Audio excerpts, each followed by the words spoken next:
Hi, this is Ellie for Transforming Together. We're completing our time in Second Chronicles.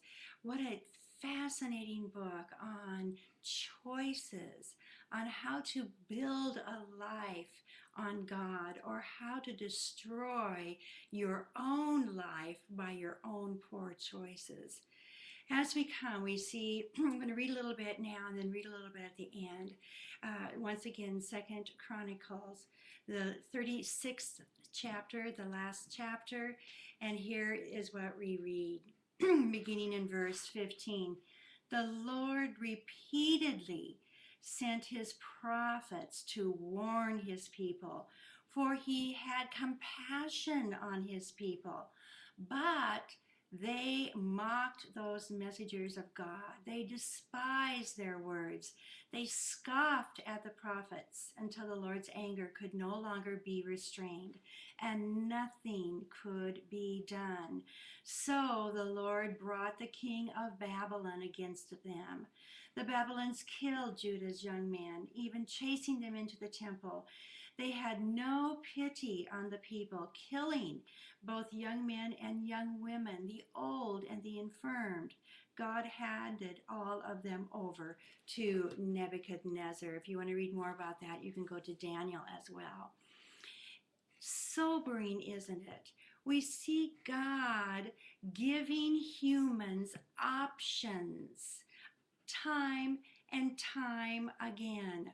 You can choose your own way, which certainly leads to death, he says. Or you can choose my way, which leads to life. Remember, God said, I made you.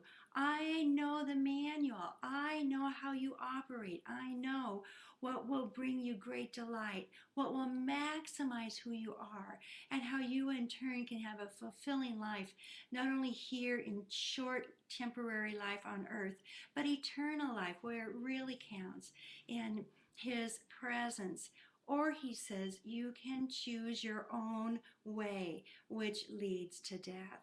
We see here that there does come a time when that choice is locked in and nothing more can be done. The human will, the gift God gives each humans, is so precious, my friend. We can either maximize who we are in him by continually choosing him and his way, or we can choose to destroy ourselves. And unfortunately, those around us, we have great influence in choosing to destroy them by our poor choices with our will, or by building them up, edifying them, and reminding them to make wise, healthy choices. So it all boils down to choices. And choices do lead to consequences, as we see here. The consequence of poor choice is death, destruction. The healthy consequences of good choices is life, and that abundant. Now we also see in closing of the book of Second Chronicles, the last few words, in fact, are, may the Lord your God be with you. And that is how we're going to end our study. May the Lord your God be with you. How is he with you? By making those choices that lead to healthy consequences. May I be a person, a human who aligns ourselves daily by choosing God.